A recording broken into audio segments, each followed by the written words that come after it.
আসসালামু আলাইকুম সবাইকে। আশা করছি সবাই ভালো আছেন। আজকে আমি এখানে রমজান মাসের চাঁদ দেখার জন্য চলে এসেছি। আকাশ অনেকটা পরিষ্কার এবং আবহাওয়া অনেক সুন্দর। অনেক কষ্ট করে আমি একটা চাঁদ খুঁজে পেয়েছি। তাও খুব একটা দেখা যাচ্ছে না ক্যামেরায়। তারপর আমি এবং আমার ফ্রেন্ড মিলে তারাবিটা শেষ করে ফেললাম। কালকে যেহেতু ইফতার করা লাগবে তাই আমরা ছোলাটা ভিজিয়ে নেব আজকেই। আর আমি খুব অল্প পরিমাণে ভেজাবো, কারণ আমরা এখানে মানুষ মাত্র ২ জন। আমি নিয়ত করেছি যে প্রথম রোজায় আমি আমার ফ্রেন্ডকে খাওয়াবো। ওকে আমি মানা করে দেব না কিনতে, কারণ একসাথে ইফতার করলে অনেক বেশি ভালো লাগে এবং সওয়াবও পাওয়া যায়। এই তো আমি এখন এই ছোলাগুলোতে পানি দিয়ে দেব। পানি দিয়ে সারা রাত ভিজিয়ে রাখবো।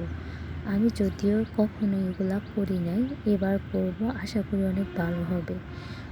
সন্ধ্যা রাতে খিদে লেগেছে তাই ওই যে কুমড়ো এবং মসুরির ডাল দিয়ে যে একটা তরকারি করেছি ওইটা দিয়ে এখন একটু খেয়ে নিব। এখন না খেলে ভোর রাত্রে অনেক বেশি ক্ষুধা লাগে, তাই আমি সবসময় সব রোজায় সন্ধ্যা রাতে কিছুটা খেয়ে নিই, যাতে করে ভোর রাতে খুব বেশি একটা খিদা না লাগে। এখন ৩টা ৩২-এ আমি জেগে গেছি, যদিও ৩টা ৪০-এর দিকে অ্যালার্ম দিয়েছি। বাইরের দিকে চলে যাচ্ছি। অনেক ঘুটঘুটে অন্ধকার, আপনারাই দেখতে পাচ্ছেন, খুব অন্ধকার লাগতেছে। তাহাজ্জুদটা পড়ে নিয়েছি, আল্লাহ যেন আমাকে তৌফিক দেয় প্রতিদিন পড়ার। এখন সেহরি করার সময়। সেহরিতে আমার আছে মুরগির তরকারি এবং কুমড়া এবং মসুরির ডাল দিয়ে যে তরকারিটা করেছি তারও কিছু ছিল, তাই আমি একসাথে গরম করে নিয়েছি। আমি জানি না প্রতি রোজায় আমি তাহাজ্জুদ পড়তে পারবো কিনা বা কোরআন তিলাওয়াত করতে পারবো কিনা, কিন্তু আমি নিয়ত করেছি আল্লাহ তাআলা চাইলে আমি অবশ্যই পারবো। আসলে তৌফিকেরও একটা বিষয় থাকে, যার তৌফিক থাকে সে আসলে সব কিছু করেও এসব করতে পারে এবং নিয়ত থাকা লাগে। সৎ নিয়ত থাকলে আল্লাহ তাআলা অবশ্যই আপনার সেই কাজটা করে দেওয়ার জন্য অনেক সুযোগ সুবিধা করে দেবে। আমার খাওয়া শেষ। এখন আমার ফ্রেন্ড আমাকে কলা দিয়েছে, বলে একটুকু খেয়ে নে। আমি বলতেছি এগুলো দিয়ে ইফতারে খায়। তারপর ও যখন দিয়েছে খেয়ে নিচ্ছি। এমনিতেও আমার অনেক দুর্বল লাগে, তাই এসব খেলে আশা করি দিনের বেলায় অনেক ভালো লাগবে। আর গুঁড়ো দুধ দিয়ে ১ গ্লাস দুধ খেয়ে নিচ্ছি, কারণ আমি আগেই বলছি যে আমার শরীর অনেকটা দুর্বল। রাত্রেবেলা আমি যদি দুধ খেয়ে নিই তাহলে আমার অনেকটা শক্তি লাগে। যেহেতু এখানে আমি তাজা দুধ পাবো না, তাই আমি এখানে গুঁড়া দুধ দিয়ে কাজ সেরে নিচ্ছি।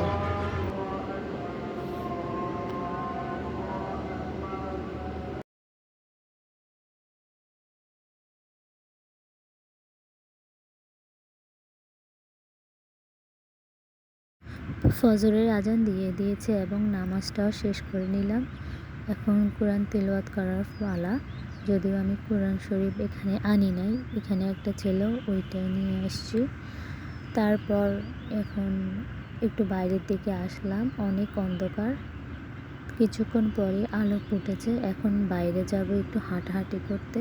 আমার ফ্রেন্ড ঘুমাইতেছে, এই জন্য ওকে আর ডিস্টার্ব করলাম না, যদিও আমি ওকে বলছি, কিন্তু ওর মাথা ব্যথা করতেছে তাই আর জোর করলাম না।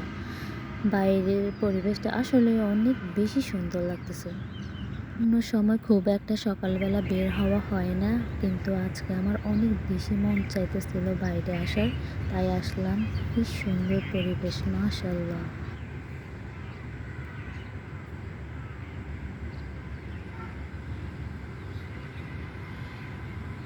অনেকক্ষণ থাকার পরে দেখতেছি যে সূর্যটা উঠে গেছে, তাই আমি এই দৃশ্যটা উপভোগ করলাম। আসলে প্রথম রমজানের সব কিছু আসলে অনেক বেশি ভালো লাগে। অনেকক্ষণ ছিলাম, ভালোই লেগেছে। এখন দুপুরবেলা অনেক বেশি রোদ পড়তেছে, অনেক গরম। এখন গোসল সেরে আমি বারান্দায় আসছি, অনেকটা ফ্রেশ লাগতেছে এই গরমের মধ্যে। আসলে রমজান গরমের মধ্যে পড়লে অনেক বেশি কষ্ট হয়, তবে সারাদিন রোজা রাখার পর ইফতার করলে অনেক বেশি শান্তি অনুভব হবে আপনার কাছে। জোহরের নামাজ ওয়াক্ত হয়ে গেছে, তাই নামাজটা সেরে নিলাম। এখানে আমি একটা মগ এনেছি। আসলে শরবত খাওয়ার জন্য এই ধরনের মগগুলো আমার বেশি ভাল লাগে। এরপর এগুলো যেহেতু কাঁচের তাই দেখতে আরও বেশি ভাল লাগে। ভিতরে যাই রাখা হয় না কেন তো সব কিছু দেখা যায়।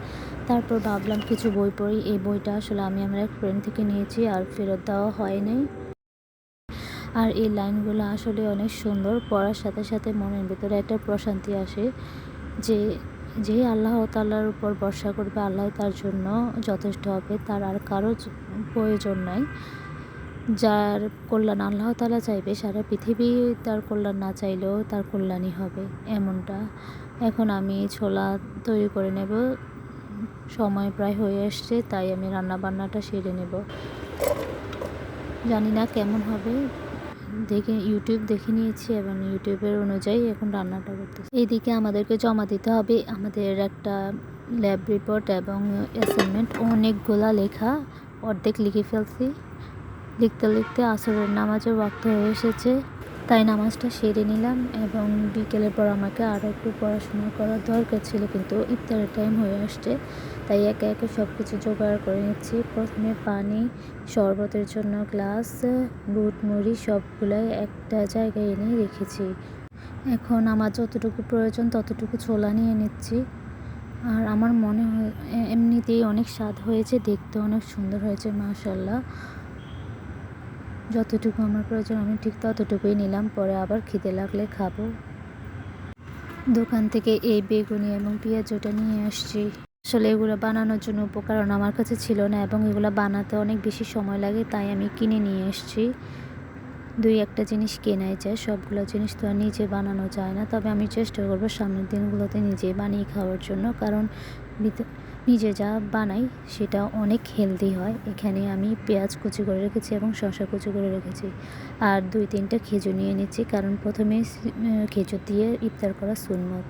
খেজুরগুলো পানি দিয়ে ধুয়ে নিচ্ছি, কারণ অনেক ময়লা থাকে এগুলোর মধ্যে, যেহেতু দোকান থেকে নেওয়া। এখানে আমি ট্যাংগুলো নেব। ট্যাংয়ের জন্য আমি বড় প্যাকেট আনি নাই, এগুলো আনছি ছোট ছোট। আমি ভেবেছিলাম 10 টাকারগুলো আনবো, কিন্তু আমার ফ্রেন্ডকে দিয়েছিলাম, ও 5 টাকারগুলো এনে দিয়েছে।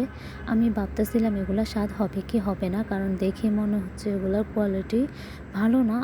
কারণ 5 টাকা বলে, কারণ আমরা বাঙালিরা ভাবি না যে সব কম টাকা হলে ওইটার কোয়ালিটি খুব একটা ভালো হয় না। আমার দশা হচ্ছে সেই, কিন্তু ইফতার করার পর দেখলাম যে আসলেই অনেক ভালো হয়েছে। আমি এই ট্যাংয়ের সাথে দিয়ে দিয়েছি চিয়া সিড। চিয়া সিড আসলে আমাদের শরীরের জন্য অনেক বেশি দরকার। এই তো সব কিছু আমি রেডি করে নিয়েছি।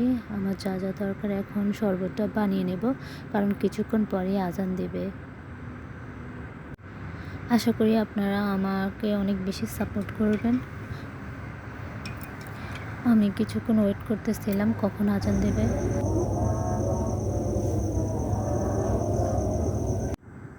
এখন ইফতার করার পালা। আসলে সবগুলো আইটেমই ভালো ছিল, খারাপ না। ইফতারে মুড়ি মাখা খেতে আমার অনেক বেশি ভালো লাগে। আমি যতই খাই না কেন আমার কোনো খারাপ লাগা নেই, আমি অনেক বেশি খাই। বাড়িতে থাকলে আরও বেশি খাওয়া হয়, এখানে যদিও কম হইতেছে। কিছু খাওয়ার পরে আমার পেট ভরে যায় কেন জানি না, কিন্তু আম্মুর হাতের রান্না আমি যতই খাই আমার ততই বেশি খিদে পায় কেন জানি না, ওই সময় অনেক বেশি খেতে পারি। যাই হোক, সারাদিন রোজা রেখে তৃপ্তি করে যে ইফতার করলাম, এটাই আমার কাছে অনেক। আল্লাহ তাআলার কাছে লাখ লাখ শুকরিয়া এমন একটা সুন্দর দিনের জন্য। তারপর মাগরিবের নামাজ পড়া শেষ করে আমার কিছু কাজ আছে, আমার অ্যাসাইনমেন্টগুলো আবার কমপ্লিট করা লাগবে, তাই আগে নামাজটা সেরে নিয়েছি, পরে লেখালেখি করে ওইগুলো শেষ করেছি। অনেক বেশি কষ্ট হচ্ছে। আজকে এই পর্যন্ত। সবাই ভালো থাকবেন এবং আমাকে সাপোর্ট করবেন, চ্যানেলটাকে সাবস্ক্রাইব করে রাখবেন। আশা করি আপনারা আরও ভালো ভালো ভিডিও আগামীতে পাবেন। যদিও আমার অনেক বেশি কষ্ট হয়ে যাচ্ছে ভিডিওগুলো তৈরি করতে, আমি চেষ্টা করব যে আরও ভালো কোয়ালিটির ভিডিও তৈরি করার জন্য। আর রমজান মাসে আমার এগুলো করার ইচ্ছে ছিল না, কিন্তু করে ফেলেছি, একটা স্মৃতি হয়ে থাকবে, তাই জন্য ধন্যবাদ সবাইকে।